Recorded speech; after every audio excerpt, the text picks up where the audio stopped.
नमस्कार, secure academy के YouTube channel पर आप सभी मित्रों का हार्दिक स्वागत, बंधन, अभिनंदन है। दोस्तों, मैं हूं दिलीप। आज हम डिस्कस करने वाले हैं मैथ के बारे में, जो कि हमने कल थोड़ा कंप्लीट किया था। मैथ में जो पहला चैप्टर हमने देखा था, न्यूमेरिकल एबिलिटी, जिसे हम अंकीय क्षमता कहते हैं, उनमें हमने थोड़ा उसमें पढ़ा था। लेकिन आज हम वहीं से फिर से कंटिन्यू करने वाले हैं। तो आप आइए, बने रहिए हमारे साथ। इस वीडियो को अंत तक देखिए, शेयर और सब्सक्राइब करना ना भूलिएगा, क्योंकि हम आपके पूरे सिलेबस को ही कंप्लीट करेंगे। आपको कहीं और जाने की ज़रूरत नहीं है। आप सिर्फ कंटिन्यू मेरे साथ बने रहिए। हम आपको इसमें बहुत उच्च लेवल तक लेके जाएंगे, बेसिक टू एडवांस हम चलेंगे। ओके, तो आइए हम इन्हें ज़रा समझने की कोशिश करते हैं।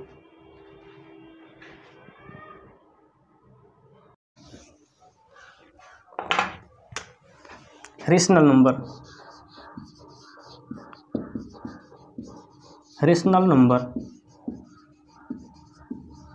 रेशनल नंबर परिमेय संख्याएं।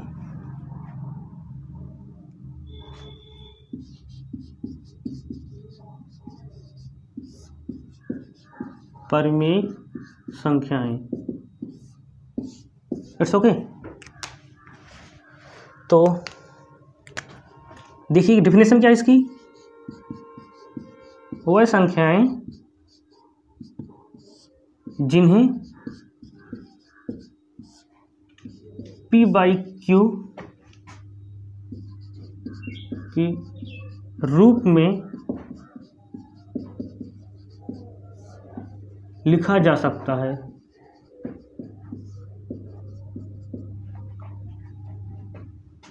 परिमेय संख्याएं कहलाती हैं।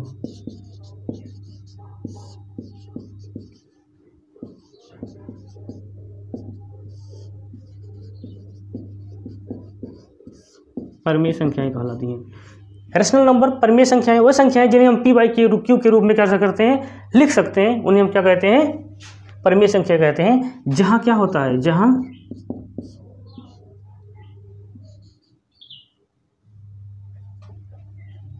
p/q is not equal to 0, जहां q का मान कभी 0 हो ही नहीं सकता, जहां p/q is not equal to 0। Okay, देखिए समझने की कोशिश करते हैं कि यहाँ पर q का मान कभी 0 नहीं हो सकता। मतलब वो संख्याएं जिन्हें हम p/q के रूप में लिख सकते हैं, उसे हम क्या कहते हैं, परिमेय संख्या कहते हैं। वो संख्याएं जिन्हें p/q मतलब भिन्न के रूप में, जैसे 1/2, 4/5, 3/7, 10/11। ओके, ये सब संख्याएं क्या है, परिमेय संख्याएं। क्यों? क्योंकि फॉर्म ऑफ q के रूप में, p/q के रूप में। I told you that the number which we represent in p/q in form of p/q, that is called rational number। मतलब वही संख्या जिन्हें हम p/q के रूप में लिख सकते हैं, उन्हें हम क्या कहते हैं, परिमेय संख्या कहते हैं। मतलब 1/2, 4/5, 3/7, 10/11, ये सब क्या है, परिमेय संख्याएं हैं। ओके, लेकिन यहाँ पे क्या कहा गया कि q का मान कभी 0 नहीं हो सकता। p/q is not equal to 0, मतलब हम इसे 1/0 कभी नहीं लिख सकते, क्योंकि 1/0 क्या हो जाएगा, इनफाइनाइटिव हो जाएगा। और ये क्या होता है, ये हमारा क्या होते हैं, परिमेय संख्याएं नहीं कहलाती हैं। ओके, तो ये संख्याएं क्या हो गई, परिमेय संख्याएं। और दूसरी बात कहें, अगर हम √25 की बात करें, क्या ये परिमेय संख्या है, ये परिमेय संख्या है या अपरिमेय संख्या है? √64 की बात करें, ये परिमेय संख्या है कि अपरिमेय संख्या है, बताइए। ये परिमेय संख्या है, क्योंकि इसका वर्गमूल संभव है। वर्गमूल अगर हम इसका निकालें तो क्या हो जाएगा, 8 स्क्वायर इज इक्वल टू 64। अगर समझा तो इसका वर्गमूल निकाल क्या हो जाएगा, 8। 25 का इस प्रकार से 5 हो जाएगा। ओके, तो क्या है, ये अगर 25 है तो क्या है, रेशनल नंबर है। वो संख्याएं जिन्हें हम p/q के रूप में लिख सकते हैं, परिमेय संख्याएं कहलाती हैं। इट्स ओके, ज़्यादा डिटेल्स में नहीं जाएंगे, इतना सभी काफ़ी है समझने के लिए। उसके बाद हम देखते हैं अपरिमेय संख्याएं।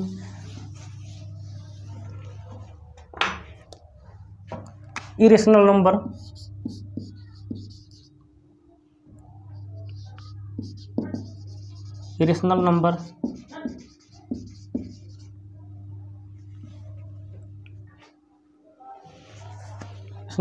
अपरिमेय संख्याएं।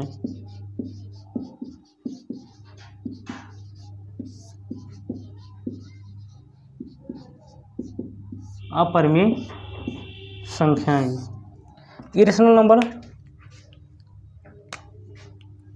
क्या होते हैं? वो संख्याएं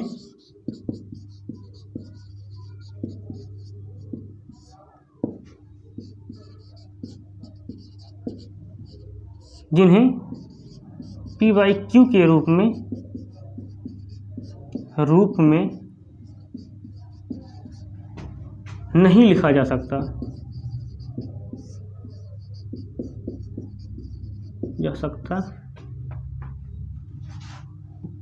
अपरिमेय संख्याएं कहलाती हैं।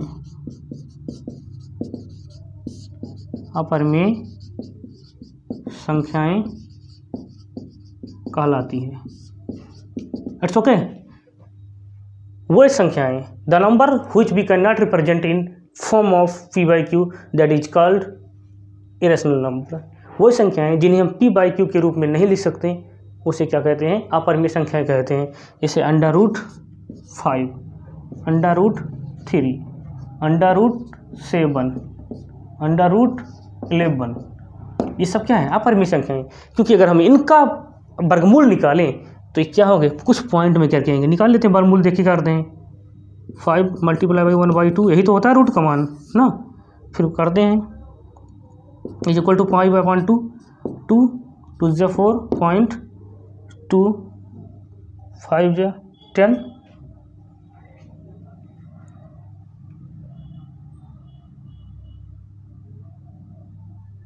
ठीक।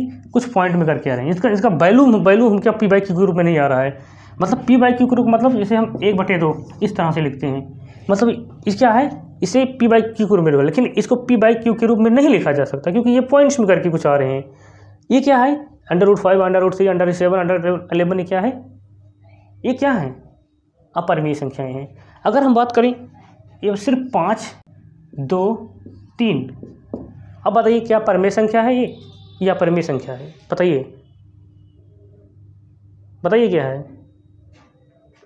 ये परिमेय संख्या है, ये अपरिमेय संख्या नहीं है। क्यों? क्योंकि हम किसी भी संख्या को उसके बटे में 1 लिख सकते हैं। हमेशा याद रखना, क्योंकि किसी भी संख्या के बटे में हम सिर्फ 1 लिख सकते हैं। इसी प्रकार हम 2 के बटे के रूप में 1 लिख सकते हैं और 3 के बटे के रूप में 1 लिख सकते हैं। तो ये क्या? परिमेय संख्या है। लेकिन जो √5, √3, √7, √11 ये क्या है? अपरिमेय संख्या है। लेकिन अगर किसकी बात करें? 100 की बात करें, ये परिमेय संख्या है। √25 की बात करें, ये परिमेय संख्या है। √9 की बात करें तो ये क्या है? परिमेय संख्या है। It's okay, it's clear guys.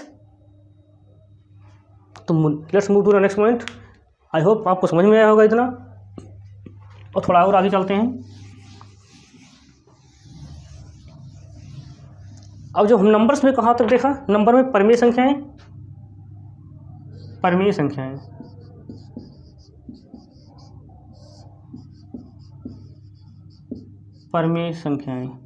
अब अपरिमेय संख्या भी वहीं पे स्टॉप हो गई, जिसे हमने कहा अपरिमेय संख्याएं।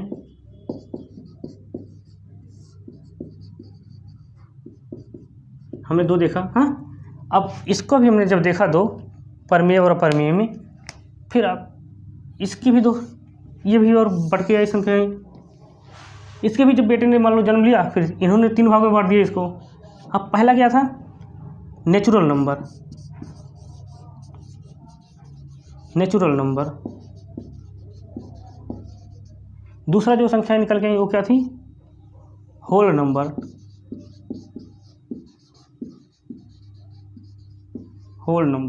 और तीसरी जो संख्या निकल के आई वो क्या थी? जो तीसरे बेटे ने जन्म लिया वो क्या था? Natural number, real number, whole number, integers हो गए।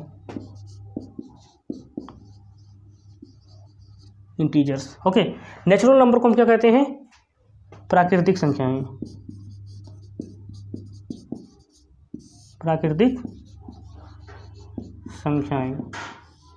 होल नंबर्स को क्या कहते हैं हम?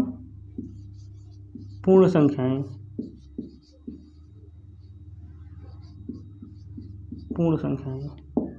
और इंटीजर्स को क्या कहते हैं हम? पूर्णांक कहते हैं। क्या? पूर्णांक। It's okay. प्राकृतिक संख्या किसी का ये? प्राकृतिक संख्याएं वो संख्याएं जो क्या कहाँ से स्टार्ट होती हैं? प्लस में शुरू होती है। 1 2 3 4 5 टू इनफाइनाइट, जो 1 से लेकर अनंत तक होती हैं, क्या कहलाती हैं? प्राकृतिक संख्या कहलाती हैं। जैसे एग्जाम्पल में क्या होता है 1, 2, 3, 4, 5, 6, 7, ओके, कहाँ तक, इन्फिनाइट, अनंत तक। वो संख्याएं जो प्लस में, देखो माइनस में नहीं रहेगा, प्लस में रहेगा, जो संख्याएं 1 से लेकर अनंत तक होती हैं उन्हें हम क्या कहते हैं, प्राकृतिक संख्याएं कहते हैं। देखो यहाँ से नंबर सिस्टम से क्वेश्चन हर बार आए हैं एग्जाम में और फिर आएंगे और आने की संभावना है। यहाँ पे क्वेश्चन दबा के पूछे जाते हैं नंबर सिस्टम से, जो ये हमारा न्यूमेरिकल एबिलिटी है, अंकीय क्षमता, यहाँ से क्वेश्चन बहुत आते हैं।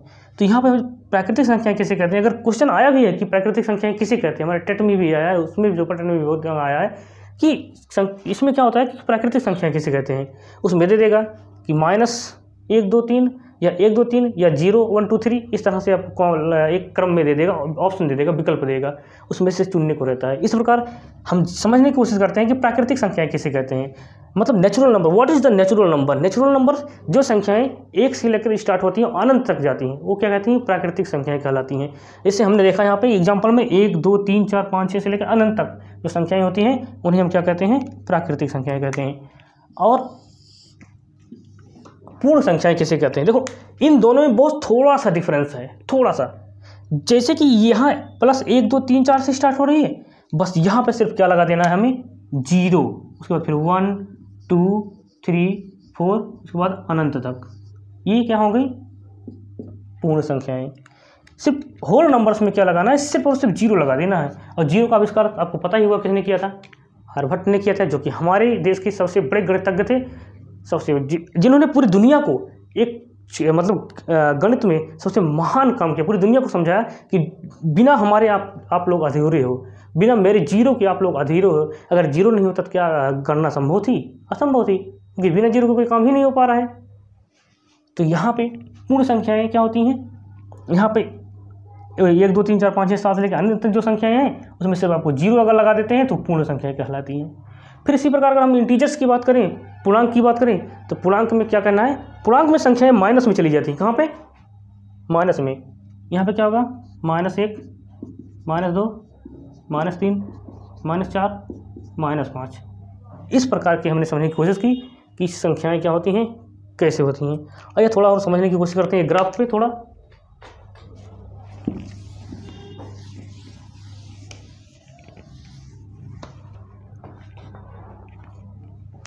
मान लो एक बना दिए हमने, ए और बी, ओके। अब यहाँ पे एक पॉइंट लिया हमने 0। अब परमेय संख्याएं, अपरमेय संख्याएं और पूर्ण संख्याओं को समझने की कोशिश करते हैं। अब यहाँ से जो संख्याएं आएंगी 1 2 3 4 3 4, ओके।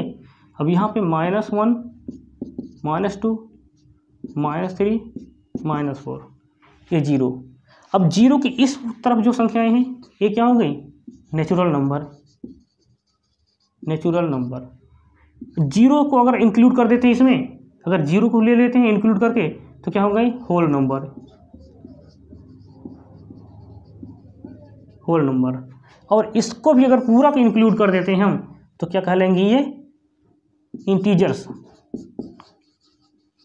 इंटीजर्स कहलाएंगे, ठीक। अब हमने जब पहले यहाँ पे देखा, अगर आप क्या, यहाँ से 0 के बाद जो संख्याएं स्टार्ट होती हैं, नेचुरल नंबर, प्राकृतिक संख्या। 0 को इंक्लूड करते हैं तो क्या, होल नंबर, पूर्ण संख्या। लेकिन जब सबको इंक्लूड कर देते हैं 1 2 3 4 5 -1 से लेकर 0 से लेकर ऊपर तक संख्याएं, तो तीनों को मिला देते हैं, सब क्या हो जाएंगी, ये इंटीजर्स कहलाएंगी। It's okay. तो आइए आज हमने इतना समझने की कोशिश की। अब बाकी जो और बच रहे हैं, मतलब सुभाज्य संख्याएं, भाज्य संख्याएं, सम संख्याएं, विषम संख्याएं, इनको अपने अलग आने वाले वीडियो में समझते हैं। तो आज के लिए बस इतना ही, मिलते हैं अपने आने वाले नेक्स्ट वीडियो में। मेरा एक रिक्वेस्ट है कि आप मेरे चैनल को शेयर और सब्सक्राइब करना ना भूलिएगा, क्योंकि अभी हम एक सेशन जो स्टार्ट कर रहे हैं, हम पूरा कंप्लीट करेंगे इन सब सब्जेक्ट्स को, और हम आगे इनका भी अध्ययन जारी रखेंगे। तो यही रिक्वेस्ट है कि आप वीडियो को शेयर सब्सक्राइब करना ना भूलिएगा। ओके, जय हिंद।